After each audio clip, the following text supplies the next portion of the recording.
मुझे आशा ही नहीं पूरी उम्मीद है कि आप सभी बच्चे अपने अपने घरों में स्वस्थ होंगे, खुश होंगे और ये भी मानकर चलता हूँ कि आप सभी पढ़ भी रहे होंगे। आप सभी जानते हैं कि कोविड-19 की वजह से पूरा देश आज प्रभावित है। इसलिए आज इस कार्यक्रम को लेकर आने का उद्देश्य 9वीं, 10वीं, 11वीं और 12वीं के बच्चों को व्याकरण से परिचित कराना है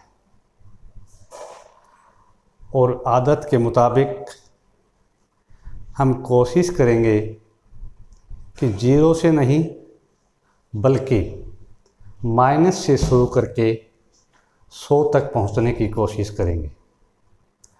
आज हमारा जो हिंदी विषय का व्याकरण का टॉपिक है उसके अंदर हम व्याकरण से ही शुरू करेंगे कि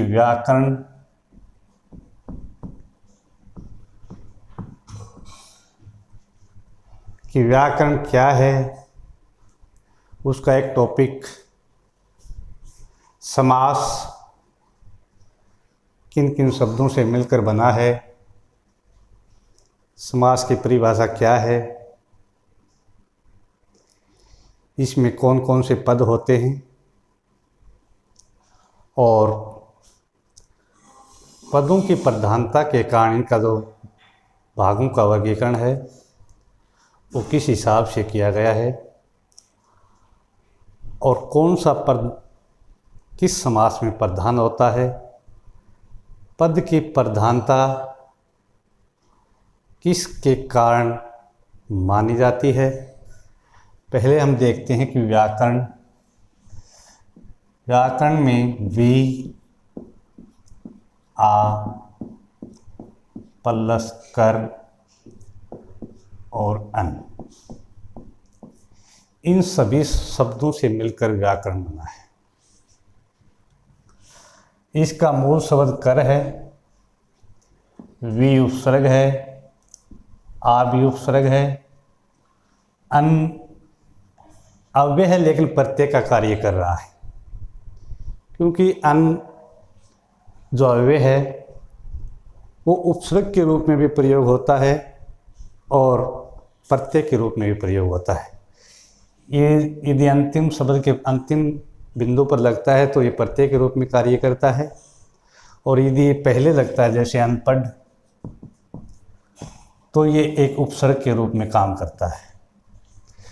अब देखिए वी, आ, कर और अन, मूल शब्द है इसका कर मानी करने वाला, यानी विशेष रूप से जो भाषा को शुद्ध, परिष्कृत और परिमार्जित करने का जो साधन है, कसौटी है, शास्त्र है, उसे हम व्याकरण कहते हैं। अब इस व्याकरण के टॉपिक के बाद हम जो आज का टॉपिक शीर्षक है समास। पहले समास को हम जान लें कि समास के अंदर क्या है। समास भी 2 शब्दों से मिलकर बना है और सम इसके अंदर उपसर्ग है, आस इसका मूल शब्द है। सम का मतलब है उपयुक्त, उचित और आस का अर्थ है निकट या फिर पास। इस प्रकार समास का मतलब हुआ 2 शब्दों के उपयुक्त रूप से पास पास जब आ जाता है और उसके मूल अर्थ में या मूल भाव में कोई परिवर्तन नहीं होता तो हम उसे समास कहते हैं। परस्पर संबंध रखने वाले, परस्पर संबंध रखने वाले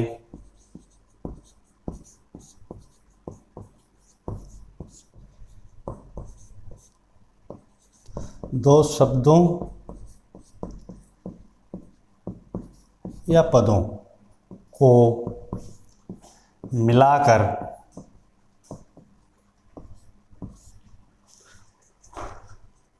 जो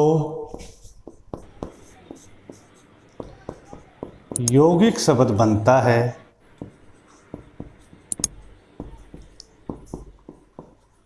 वह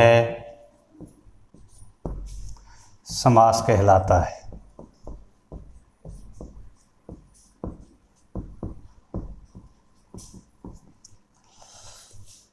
ये समास की परिभाषा।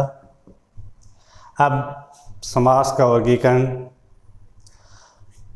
पदों के हिसाब से किया गया है कि समास का कौन सा पद प्रधान है और उसके हिसाब से कौन सा समास का प्रकार है। हम इस बात को इस उदाहरण के माध्यम से समझने की कोशिश करेंगे। पहले तो आप ये देख लेना कि किसी भी समास में न्यूनतम दो शब्द होना जरूरी है। जैसे माता और पिता, एक शब्द है सूर्योदय वेला,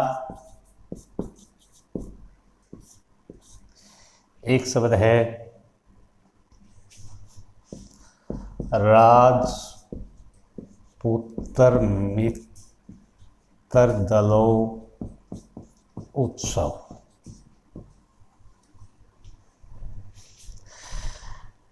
अब माता और पिता में दो पद हैं और इसके अंदर सूर्य, उदय और बेला, इसमें तीन पद हैं। इसमें साथ के साथ संधि भी है। कुछ समास ऐसे होते हैं जिनमें संधि और समास साथ साथ होते हैं, कुछ में केवल समास होते हैं, संधि नहीं होती। अब इसमें देखिए, राजा के पुत्र के मित्र के दल का उत्सव। इसमें एक पद, दो पद, तीन पद, चार पद, पांच पद। इसके अंदर तीन पद हैं, इसमें दो पद हैं, इसके अंदर पांच पद हैं। और संस्कृत में इससे भी लंबे लंबे समास मिल जाते हैं, लेकिन इसकी शर्त ये है कि इसमें न्यूनतम कम से कम दो शब्द होना अनिवार्य है और दोनों शब्दों के बीच में जो विभक्ति चिन्ह है या योजक चिन्ह है वो हटाने से उसके अंदर उनको पास पास आने से कोई परिवर्तन भी नहीं होता और उसका मूल भाव में कोई फर्क भी नहीं पड़ता। उसे कहते हैं समास, यानी बड़े पद को छोटे रूप में लिखना, ये समास है। अब हम यहाँ पर पदों के हिसाब से पहले चर्चा करेंगे कि किस प्रकार दो पदों में से क्या संभावनाएं बन सकती हैं कि कौन कौन से समास में कौन कौन सा पद प्रधान होता है। पद और पद को समझने से पहले आप पद और शब्द में भी थोड़ा सा अंतर समझ लें तो कोई संशय नहीं रहेगा। जैसे मेरे, माता, पिता, घर पर हैं। अब ये सभी अलग अलग लिखे हुए हैं और जब तक ये अलग अलग हैं तब तक ये शब्द हैं। इनमें कोई संज्ञा शब्द है, कोई अव्यय है तो कोई क्रिया है, लेकिन सब के सब जब तक स्वतंत्र हैं ये सब शब्द हैं। लेकिन जो ही जब इसको हम व्याकरणिक कोटि में वाक्य के रूप में प्रयोग कर देंगे तब ये शब्द न रहकर पद का रूप धारण कर लेंगे। जैसे मैंने इन्हीं सारे शब्दों को एक व्याकरणिक कोटि के हिसाब से एक वाक्य में प्रयोग किया है। अब ये सब के सब क्या कहलाएंगे? ये सब पद हैं। इस प्रकार शब्द और पद में अंतर समझ लेने से आगे जो पदों पर हम जिक्र करेंगे उससे आपको समझने में सहूलियत होगी, क्योंकि अब समझ आ गया होगा कि शब्द अपने आप में एक स्वतंत्र इकाई है। जब तक वो वाक्य में प्रयोग नहीं होते तब तक वो शब्द कहलाते हैं। जो ही उन्हीं शब्दों को एक व्याकरणिक कोटि के अनुसार वाक्य में प्रयुक्त कर दिया जाता है तो वो पदों का रूप धारण कर लेते हैं। अब हम चर्चा करेंगे कि पद किस प्रकार दो न्यूनतम पदों में समास को किस प्रकार कसौटी पर कसा जा सकता है। अब ये इस उदाहरण के माध्यम से आपको समझ आ जाएगा कि आखिर पद की क्या भूमिका है। जैसे आप देख रहे हैं कि जब दो पद किसी समास में न्यूनतम संभव हैं तो उसके अंदर उसके कितने भेद हो सकते हैं, उसकी संभावना क्या है।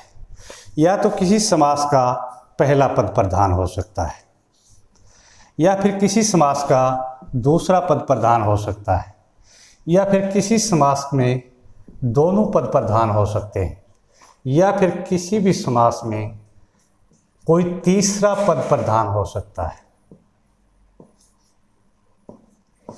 ये चार संभावनाएं बनती हैं समास को लेकर उसके वर्गीकरण के हिसाब से।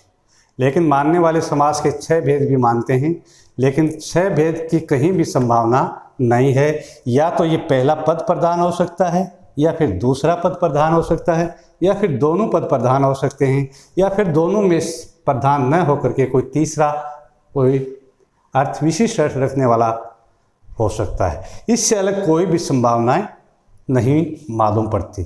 अब कौन सा पद कैसे प्रधान है, और जो कर्मधारय समास है और जो द्विगु समास है वो तत्पुरुष के ही भाग हैं। पहला जो मैं वाक्य लिख रहा हूँ उससे आपको पता चल जाएगा कि किस प्रकार किस समास का कौन सा पद प्रधान होता है। इसके लिए आपको पहले कुछ उदाहरणों के माध्यम से वह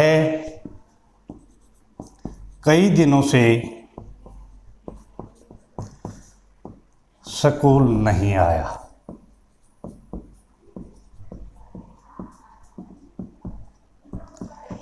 एक वाक्य दूसरा है, वह प्रतिदिन स्कूल जाता है।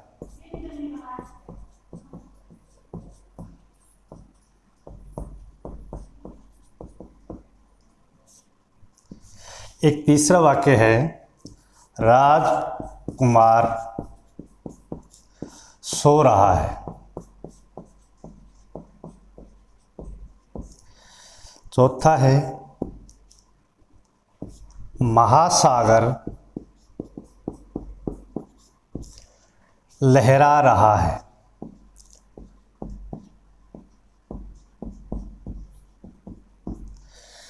पांचवा है, पंचरत्न खो गए हैं।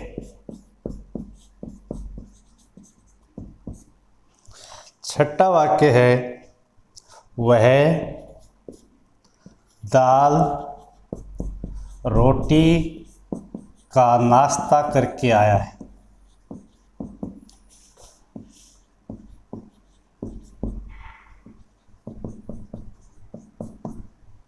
सातवां है, मेरे माता पिता घर पर रहते हैं।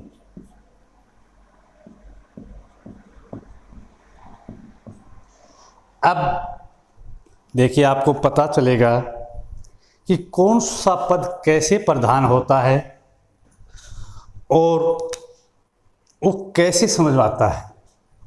ये पहला वाक्य देखिए, पहला वाक्य एक शब्द है प्रतिदिन। इसमें दो पद हैं, एक पद है प्रति, एक पद है दिन।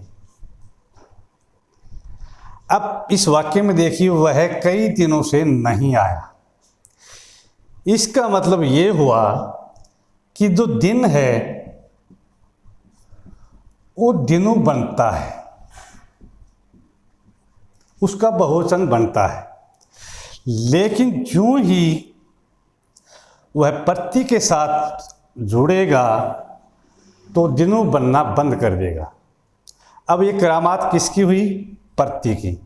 इसने इसको दिन से दिनों बनना बंद कर दिया। अब ये प्रतिदिनों नहीं हो सकता, तो इसका मतलब इसकी अनुसार इसने अपना रूप बदलना बंद कर दिया।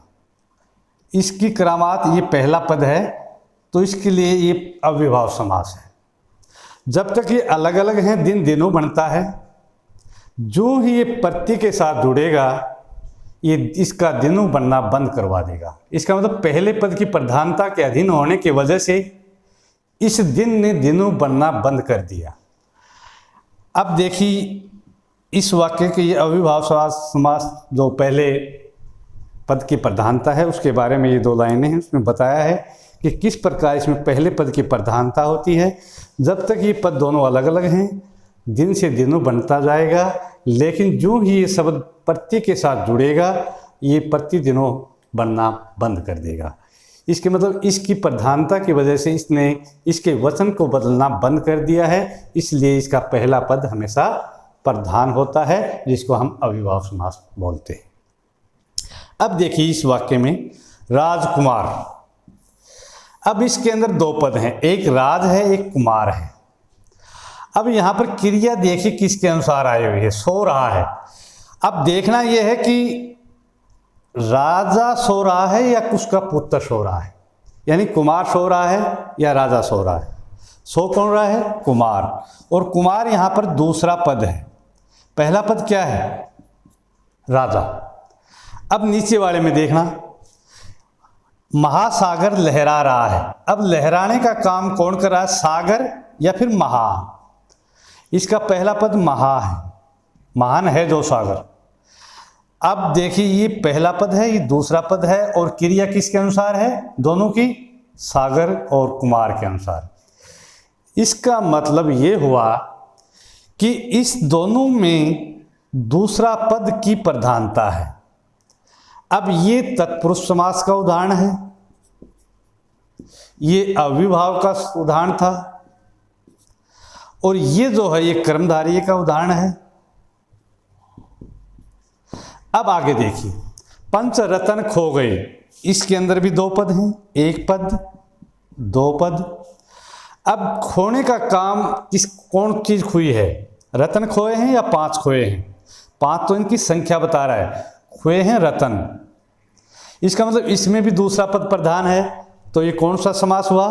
द्विगु, क्योंकि इसका पहला पद क्या है? संख्यावाची, लेकिन फिर भी इसमें दूसरा पद प्रधान है। इसीलिए मैंने बताया था कि समास के भेद 6 न होकर के सिर्फ 4 हैं, ये इसके उपभेद हैं। इन्हीं में देखो तीनों के अंदर दूसरा पद प्रधान है, और दूसरा पद प्रधान होने की वजह से ये तीनों ही एक ही कैटेगरी के समास हैं, यानी ये इसके भेद उपभेद हैं, ये अलग प्रकार के समास नहीं है। अब छठा वाक्य, वह दाल रोटी का नाश्ता करके आया है। अब ये नाश्ता करके आया है अकेली रोटी का या फिर दाल भी साथ? इसका मतलब वो दाल भी खाकर आया है और रोटी भी साथ है। इसी प्रकार नीचे वाले वाक्य में देखिए कि मेरे माता पिता घर पर रहते हैं। घर पे कौन रहते हैं? माता भी रहती है और पिता भी रहता है। इसका मतलब इसमें भी दोनों ही पद प्रधान हैं। नाश्ता किया है तो दाल रोटी दोनों शामिल हैं, और घर पर कौन है? माता भी है तो पिता भी है। ये कौन सा समास हुआ? द्वंद्व। कहने का भाव ये है कि पद की प्रधानता कैसे होती है। अब देखिए इसमें दोनों पद प्रधान हैं, क्योंकि जो क्रिया है वो दोनों के अनुसार है। इसके अंदर भी दोनों पद प्रधान है, जो रहने का कार्य है वो माता और पिता दोनों का है। इसमें पंच रतन, 5 नहीं, इनकी संख्या बता रही है, लेकिन खोने का काम रतन ने किया है। महासागर ये इसकी विशेषता बता रहा है सागर की, कि सागर कैसा है, लेकिन लहराने का काम सागर कर रहा है। राजकुमार, ये भी विशेषता ही बता रहा है कि पुत्र किसका है, संबंध बता रहा है राजा का, लेकिन सो कौन रहा है, सिर्फ कुमार सो रहा है, जो दूसरा पद है, ये भी दूसरा पद है, ये भी दूसरा पद है, और इसलिए तीनों ही समास एक ही कैटेगरी के समास हैं जो कि तत्पुरुष के भेद उपभेद हैं। अब इसमें पहले बता दिया था कि इसके प्रत्यय के बाद साथ लगने के बाद दिनों बनना बंद कर देगा, इसलिए इस प्रत्यय की करामात की वजह से दिन ने दिनों बनना बंद कर दिया, इसलिए इसका पहला पद प्रधान। ये भी हो लिया पहले पद की विशेषता। दोनों दूसरे पद के बारे में भी बता दिया, दोनों पद प्रधान हैं उसके बारे में भी समझा दिया कैसे प्रधान होते हैं। अब देखते हैं कि कोई पद प्रधान जो बहुव्रीहि समास में होता है उसकी प्रधानता कैसे देखी जाती है। उसकी प्रधानता के लिए हम एक दो उदाहरण और लेते हैं, उन उदाहरणों से आपको बात समझ में आ जाएगी। इसका जो ये था A+B यानी बराबर C या फिर AB, इन दोनों का मतलब समझिए।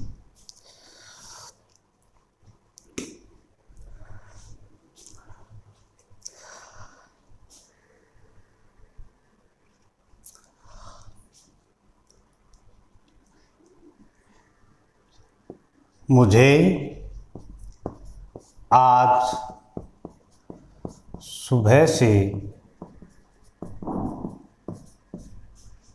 सिर दर्द है।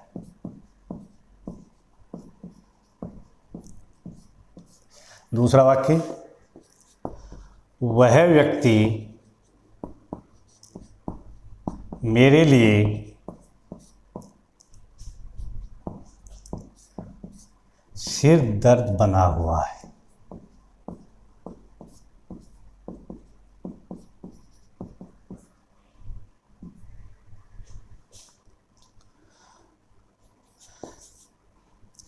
और भी जैसे सिर फिरा,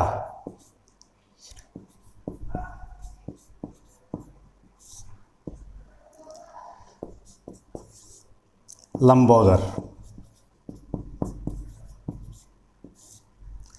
अब देखिए, मुझे आज सुबह से सिर दर्द है, ये वाक्य है। इसका मतलब ये हुआ कि उसके सिर में दर्द है, और सिर में दर्द का मतलब ये तत्पुरुष समास है। और इस सिर दर्द को देखिए, वह व्यक्ति मेरे लिए सिर दर्द बना हुआ है। इसका मतलब ये कि इसमें न तो सिर का अर्थ है न दर्द का अर्थ है। इसमें दो पद हैं, सिर और दर्द। इसमें न तो इसका कोई अर्थ निकलता है न इसका कोई अर्थ निकलता है। इस सिर दर्द का मतलब है परेशानी, यानी जब दोनों पदों की अपनी कोई विशेष महत्व ना हो और दोनों पद मिल करके जब तीसरे की ओर इंगित करें, इशारा करें, यानी एक तीसरा नया अर्थ उभर कर सामने आए, वहाँ पर होता है बहुव्रीहि समास यानी सी। अब इस ए बी का मतलब क्या हो सकता है, ये छोटी ए बी? इसका मतलब ये है कि इस पदों में से कुछ अंश या कुछ मात्रा इसके तीसरे पद में भी शामिल होती है, क्योंकि वो पद एक ही व्यक्ति के लिए रूढ़ हो जाता है। जैसे ये लंबोदर, लंबा है उदर जिसका। अब लंबा उदर तो किसी का भी हो सकता है, बड़ा पेट किसी का भी हो सकता है, लेकिन ये शब्द एक व्यक्ति के लिए रूढ़ हो गया जिसका नाम गणेश है। इसलिए इन दोनों का, लंबा उदर इसका भी है, इसलिए इन दोनों के गुण थोड़ी थोड़ी मात्रा में जब अगले पद में दिखाई दें और वो पद किसी एक के लिए रूढ़ हो जाए, उसे A+B यानी छोटी ए बी से जो इंगित किया है, जो संकेत दिए हैं, इसका मतलब ये है। और जो सी का मतलब ये है कि दोनों पदों का कोई लेन देन अगले पद से ना हो, वहाँ पर सी माना जाता है। यानी ये थी पदों की प्रधानता कि कौन सा पद कैसे प्रधान होता है। अब आप शायद समझ गए होंगे कि पदों की प्रधानता कैसे होती है और कौन सा पद किस समास में प्रभावी होता है, और उस समास के उसके हिसाब से ही हम उसका मूल्यांकन करते हैं।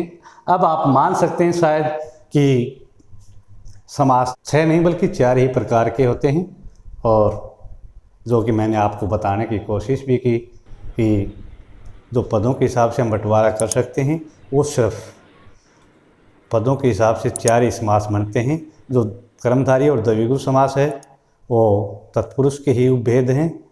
आशा है कि आपने जो मैंने समझाने की कोशिश की उसका कुछ अंश आपको समझ में आया होगा, और इसलिए आगे के लिए कल हम शुरू करेंगे इसका पहला पार्ट अविभाव समास, और बारी बारी से सभी भागों को करते हुए आगे चलते जाएंगे। और मुझे आशा है कि आपको जो मैंने बताया वो समझ आया होगा। धन्यवाद।